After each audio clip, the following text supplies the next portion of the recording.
All right. Good morning, good afternoon, good evening, from wherever you are going to be joining us from or watching from. I come here today again, Gentle Ego, in our series of real estate education and advisory section that we've been doing for weeks now. So I'm going to be coming here occasionally to drop some tips on real estate and maybe sometimes business generally. So I like going straight to the point so that we don't waste much time.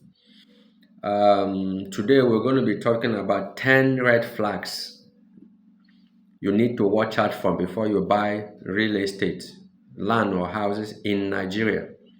10 red flags. I always come up with 10 points. I love 10 points. So here are some of the 10 red flags you need to watch out for before you buy real estate in Nigeria.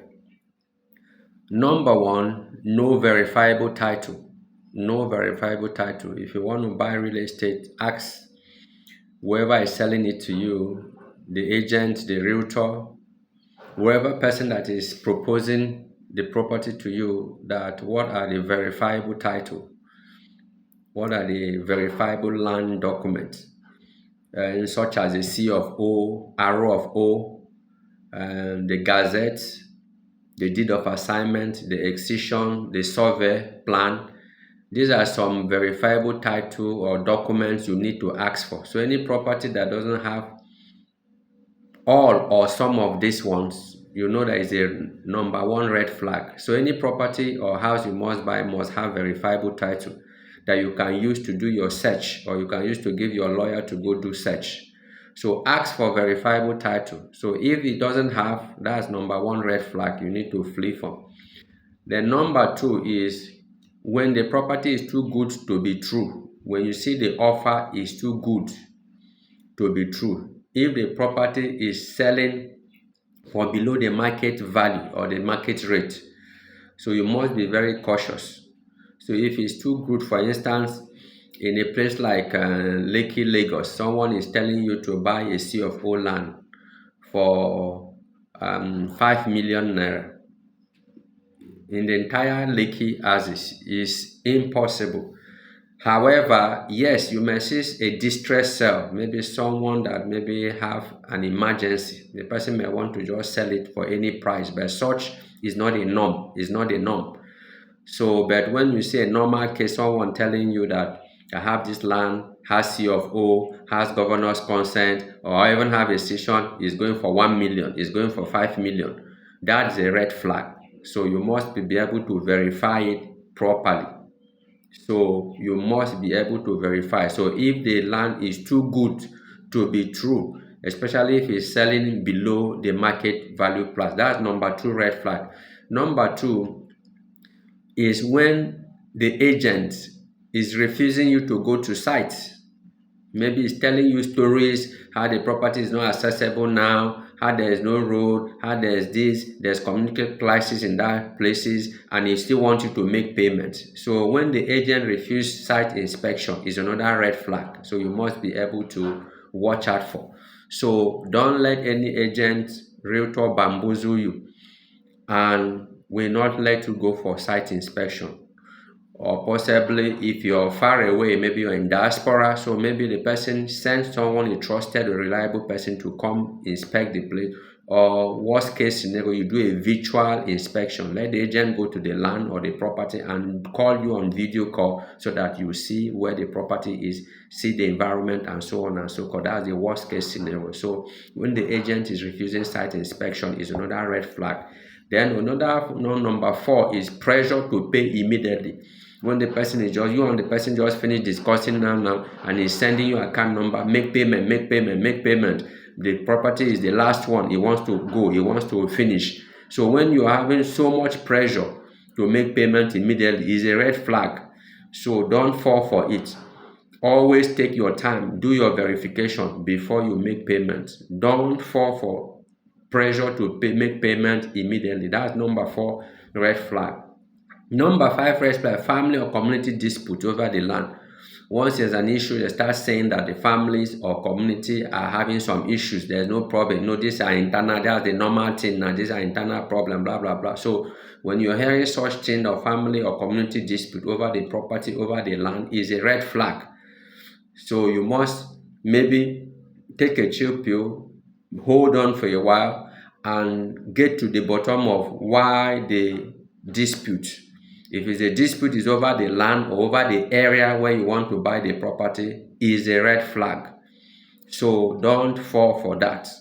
Number 6 is unregistered or untraceable agent, especially if an agent that you meet virtually doesn't have an office, doesn't have a location where you can meet the agent. You understand? So make sure that you have a location where you meet the agent, preferably an office space where the agent use or the realtor use. So if the person is not registered with the local real estate authority, then worst case scenario, doesn't have an office, you people meet online or meeting at bus stops, is a red flag. Don't do that. So make sure that the agent has a physical office location where he or she uses. Then number 7, land under government acquisition. Yes, according to law, every land in the state is under the government care. But when it's under government acquisition, especially committed lands, meaning when you do your search and you see the property that there are some projects, some government projects that are earmarked in that vicinity, in that area, please run away. Even if the person is saying we are going to do recertification, we are going to get allocation from government later, we're going to do this good deed, please run away from such. Is a red flag. Once the government is under government committed acquisition, I will use that word committed, because the government, every land is under government acquisition. Government has the power to acquire land, but if the land is free, you can go ahead to process it. But if it's under commitment, please, is a red flag. Stay away from it. Then number 8, no government consent on secondary sale. I will explain this proper. No government consent on secondary sale. If you are buying from someone that has bought from someone or from community, normally the land is supposed to be registered. The deed of assignment is supposed to be registered with the court, with the government, so that government will consent to the transaction. So that is the normal thing to do. So when the property don't have government consent for a secondary sale, is also a red flag, though that is not always 100%, but it's advisable that the property has a government consent before you can buy again, especially property in prime location, property that are expensive. When you are buying properties of in hundreds of millions and things like that, you must be very careful that the property already have a government consent, a governor's consent on it before you can rebuy the property. That means the property is registered, doesn't have any dispute. So ensure that the property has a government consent before you buy, especially if it's in prime locations or very much expensive property. So no government consent on a secondary sale is a red flag. That's number 8. Then forged document, whereby the document is not traceable, is not verifiable. You are not seeing a lot of prints on the document. Things are sketchy. So once you have document that is forged and the person is telling this one is a temporary document, the original one is coming up later, and so on and so forth, is a red flag. Is a red flag. So stay away from such. Stay away from such when the document is forged.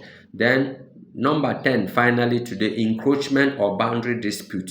When you get to the property or land in particular, you are seeing things like fences, you are seeing things like corner piece, you are seeing things like blocks on the land, is a red flag. Know that that land either has been sold to someone in the past. So such things are things you must be able to be wary for. Is a red flag. So remember, I will go through them quickly again because of our time. As I mentioned them, number 1, I say no verifiable title on the land or property. When number 2, when it's too good to be, the price is too good to be true. Number 3, when agent refuse site inspection. Number 4, when there's too much pressure to make payment immediately. Number 5, when there's family or community dispute over the land or property. Number 6, when the product is unregistered or untraceable agent, especially meeting the agent online and no physical location. Number 7, land under government acquisition. If the land is under government committed acquisition. Number 8, no governor's consent on the secondary sale is also a red flag, but however, that can be managed. Number 9, when it's a forged document. Number 10, when there's encroachment or boundary dispute on the land. So these are red flags you must be wary of before you buy any property. The 10 of them. Please watch this video, share, like it, and let much other people be aware of these red flags. And if you need to get genuine property within Nigeria, please reach out to me, send me a DM after watching this video. God bless you. I'll come your way again. Bye for now.